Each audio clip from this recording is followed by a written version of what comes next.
podcast with Pharmily, where we delve into the journey of remarkable individuals shaping the field of pharmacy. I'm Aisha, currently the head of Bureau of Academic and Innovations of SOFIS 2023 and 2024, your host for today's episodes. Today we have the honor of speaking with Dr. Fazleen Hatta, a senior lecturer from Department of Pharmacology and Pharmaceutical Chemistry at Faculty of Pharmacy.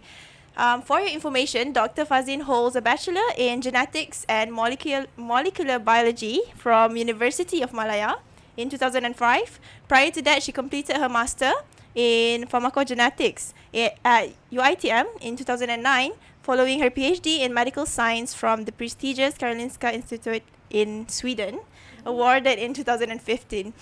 Dr. Fazleen's journey in academia is nothing short of inspiring. Join us as we explore Dr. Fazleen's path to becoming a respected figure in the world of pharmacy and academia, covering the themes of today's sessions: Pharmacy Frontiers, a journey through academia with Dr. Fazleen Hatta. Please welcome Dr. Fazleen Hatta, guys. Thank you so much for having me, and congratulations on the launch of your podcast. Thank you, Doctor. It's truly such an honor to have you today. So before we start, could you introduce yourself a bit? Well, I think you did a very good introduction of me just now. But my name is Fazleen Hatta. I'm a first-born child. I'm the first child of my parents. So I have 5 other brothers. And I'm very much a geek. I'm really interested in technology. I love science. And that's what lead me into the world of research, and I'm very happy to be living my dream, kind of doing research and also teaching in science. So actually I've read a bit information about you. So I noticed that you are actually, and before this you work as a researcher officer at NPRA, Yes, right? And but I saw it as like it was BPFK before this, the name. Yep, they rebranded into MPRK. Yeah. Yep. So I think it's very amazing because we always heard, I think as a pharmacy student we can relate. We always heard about NPRA, but we never actually met someone from NPRA. So it's truly such an honor to have someone. So could you tell us a little bit your experience? Why do you transition from being a researcher officer to becoming in academia field? Well, I think it's because I'm very much interested. Like I said, I'm very much interested in science and technology, and I'm also like a pretty much of a geek. And in MPRK or BPFK back then, I did a lot of screening for drugs, especially for natural product drugs and stuff like that. It's very interesting. But it gets a little bit monotonous, where you every day you do the same routine of doing drug testing and like screening, and I think I wanted something more. Not that there's anything wrong with working in a BPFK or MPRK, but I know just BPFK, the Biro something. Biro Pharmaceutical, Biro Pengawalan Pharmaceutical Kebangsaan, BPFK. Yeah, nothing wrong with working there. It's really fun. I have good friends, but I think all in all, I wanted something more. I wanted to pursue my masters, and then I quit there and started my master's degree in UITM, basically. All right. So let's move on to our next questions. So could you share with us your journey of becoming a lecturer in Faculty of Pharmacy? What inspired you to pursue this path? I think you talk about this, but could you tell us more? Why Faculty of Pharmacy? Believe it or not, it's my dad. My dad is a pharmacist. So I'm pretty much in the world of pharmacy since I was a child. So I always go with him to his office and find a lot of like drugs running around, laying around his office, and sometimes watching him do his work, I'm really inspired by it. But growing up, I also find myself, I think I'm better off, like he did ask me to become a pharmacy, pursue pharmacy, but in the back of my head, I'm more interested in genetics and molecular biology, so that's why I pursued that in University Malaya. And then I got the opportunity to meet Prof. Baka, Prof. Professor Datuk Abu Bakar now, when I was a child, and he also inspires me to be an academician basically. So that's how I got here, thanks to people who shaped my experience basically to want to be here basically. Because I think pharmacodynamics, for me, I don't know anyone's that's watching this, but for me, pharmacodynamics is very complicated. I would say. So, because you deal with, genetics is very, I would say, broad, right? And we can always like find new things, I think. So I think that's what makes you wanted to do innovations and such, I Yes, think. yes, Okay. basically. I love medicine. I love pharmacy because of my dad, and I actually fall in love with genetics when I was studying it in So I think it's a good merges between the two worlds, and it's nice. Yeah. We heard about all of the good things. So let's talk about the challenges that you have faced in your journey, especially as a lecturer, and how have you overcome them? Hmm. Interesting question. That's a very interesting question. I have to say that it's because my biggest challenge, and I always tell this to my students, the biggest challenge you have is to become the better version of yourself, right? So for me, it's because I'm a horrible introvert. I'm such an introvert that I hate asking questions to strangers. Like if I'm lost, I'd rather be lost than to talk to the next person to ask for direction. So, um, in my journey, as I grow, getting used to become an academician, a lecturer, I learned to communicate with people. I learned to love the time I have teaching, being in front of a lot of students, hundreds of students. And I think in a way it changes me, in a positive sense, that I learn to communicate better. And not just with students, but also with colleagues, with my mentees. And it's something of some kind of a learning journey for me, and it's great, I think. Okay, I think you might not know, but you might not realize that you actually leave such a good impact in your Really? students, especially your mentee, because your mentee is actually my classmates. I see. So I heard a lot. So it's like, oh, Dr. Fazleen, best lah. She's very I tried my kind. best, I tried Yeah, my so best. without you realizing, you actually leave such a good impact actually to your students. But I want to add something that this is very important to us, for everybody, that in your journey of trying to be open to people and be friendly and nice to everybody, and you have to understand that not everybody will like you. Yeah. As you enter a room, like some will like you, some will hate you, some will have no opinion on you, and you should be okay with that. Yeah. I mean, like, you should be open-minded with Yeah, person. I mean, you have to accept the fact that some people just don't like you. don't like you, and it's fine. It's Yeah. okay. Right. So next thing, I think it's a very, I would say, very academia kind of questions. So, how do you get inspirations to make publications or any kind of innovation? Since I believe you have won the awards for IDEX, which, if you guys don't know, it stands for Invention, Innovations and Design Expositions. Inspiration to make a publication. Well, technically, I have to because it's a part of the job.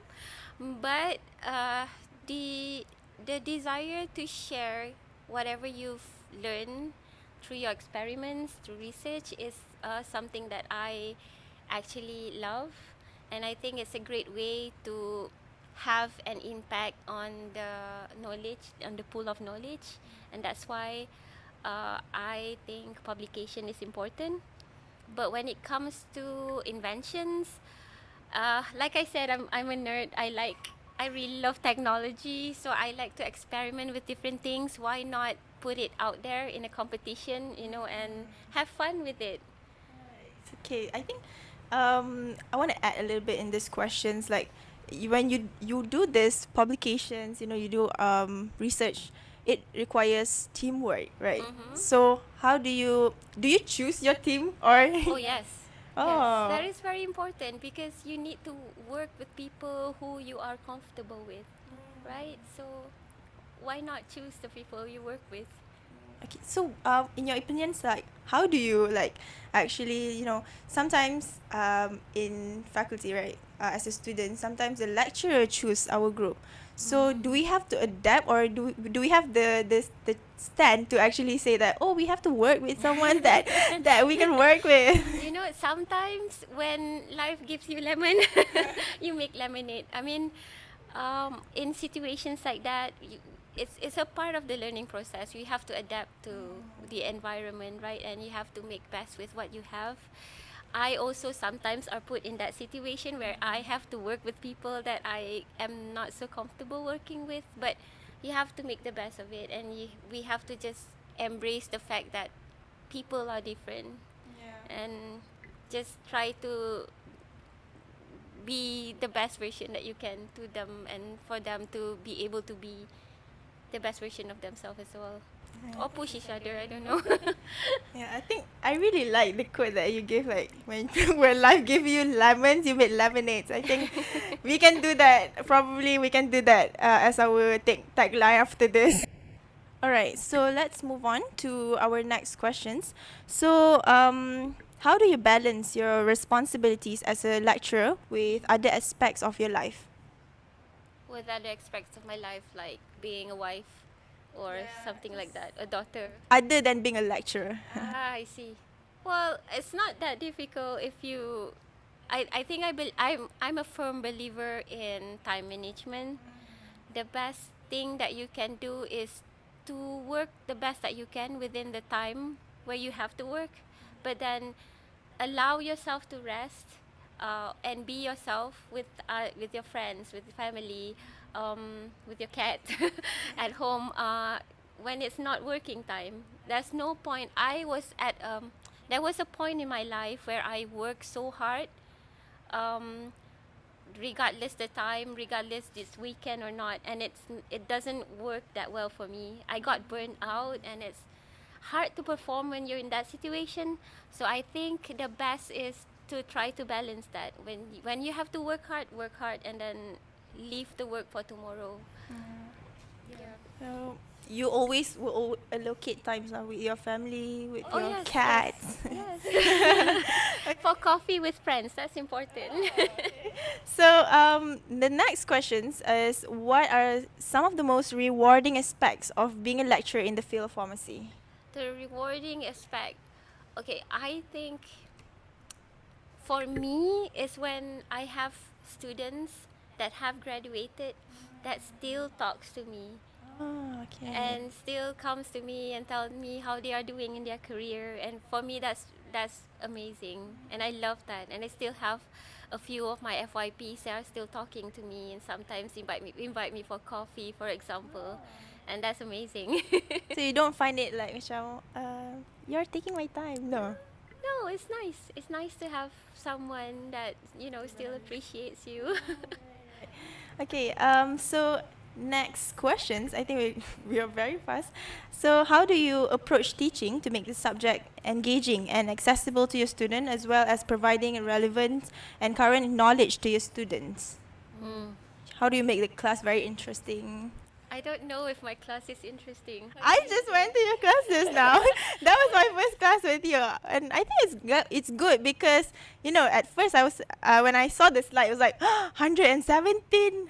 So I thought like, okay, I'm gonna get sleepy. No, but in the class there were a lot of figures, right? So I say I'm a very visual learner, so I really liked when lectures include a lot of figures, and it's not that wordy. So it's not.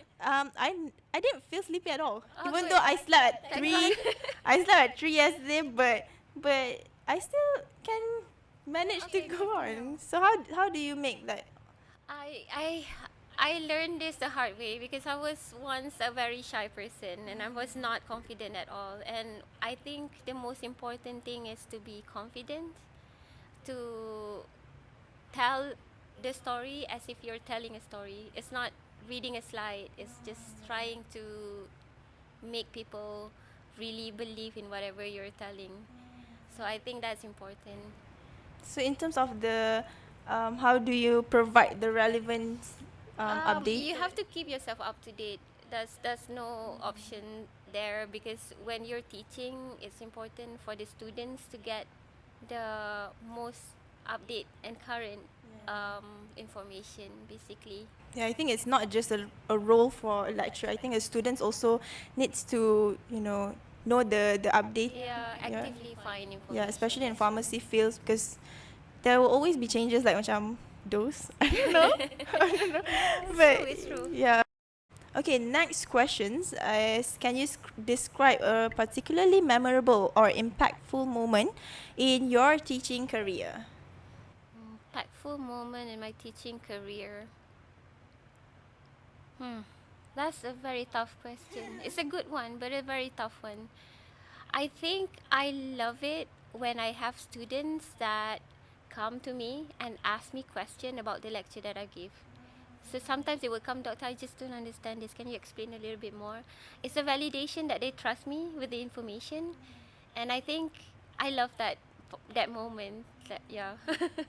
I think the students. I think every lecturer that you met, they will always tell like, okay, if you don't understand, please go to my office. But students sometimes they are scared to do that. I'm not sure why. Yeah, Like, I understand. I do have some part of that in myself too. Like sometimes probably because of the lectures like a bit too strict. So, but when I try it, it was so, I don't know the feeling, but it feels like, oh my god, I did something so good. Like I met a lecturer, and you know what?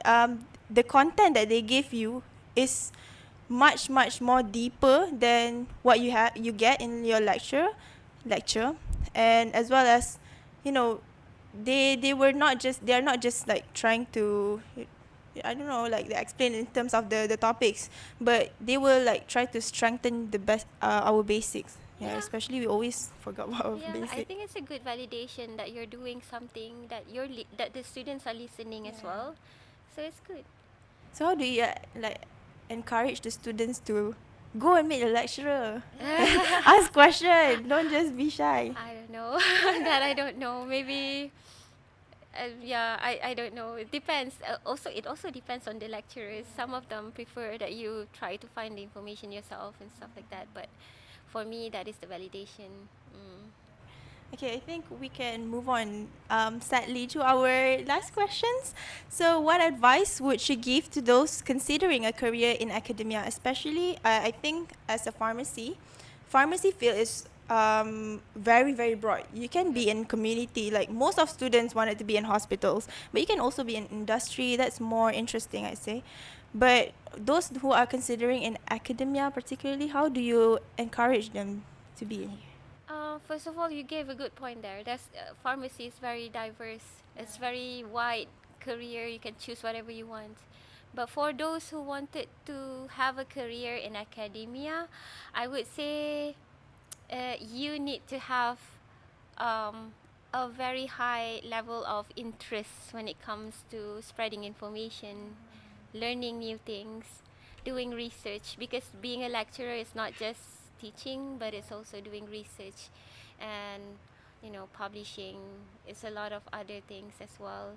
And I mean, me personally, I love teaching. I love being a lecturer. It's something that I never thought I would fall in love with, but with time I kind of enjoy myself being a lecturer. I just wanted to be a scientist actually, but then yeah, I think the most important thing is that you are hunger for more knowledge. Yeah, and that's it. And love students, I guess. Don't worry, because I think a lot of students love you. Aww. I really like, especially like when I searched, I did some background about you. When I opened the staff directory and I was like, oh my gosh, she's pretty. Aw, That's thank you, but even maybe that's like that's another thing filter. lah. That's like, filtered. but even like just now the class in the morning, like the first thing when you came in, like you stand at front. The first thing that my friends say, like, my God, she's pretty. Aw. Cut that part out. So, yeah, she is very pretty. So, I think we have come to the end of our podcast series. So, that concludes our episodes with Dr. Fazleen Hatta, a distinguished senior lecturer from the from the Department of Pharmacology and Pharmaceutical Chemistry at Faculty of Pharmacy. So we hope that you found her insights and journey as fascinating as we did. So as we wrap up this series, we would like to extend our gratitude to Dr. Fazleen for being here, and because it's such a privilege to explore the diverse facets of this team through her eyes. Thank you so much for having me, and you're very pretty yourself. Thank you. So, do you have any last comments, or do you want to give any kind of advice to students? No, just work hard. It's a very short period of time where you have to work hard, but at the same time enjoy yourself. Don't take everything too seriously. But yeah, strive to be the best that you can. Try to get every opportunity that you can, because there's a lot of internship out there that you can do. Like with United Nations, WHO. Try, apply. That's what I wanted to say to all of you. Yeah. Failure is just part of life, guys. If you fail, that's where you learn. So right. So yes. don't be scared to fail. So lastly, I think we wanted to thank especially our listener too for tuning in. So your support and interest are what make this podcast possible. So be sure to follow our Instagram and TikTok of Sophies UITM. And please be subscribe to our YouTube channels at Faculty Pharmacy UITM for more inspiring conversations. Until next time, stay curious and keep exploring the frontiers of pharmacy. So before we end, we wanted to build a tradition to do like a tagline.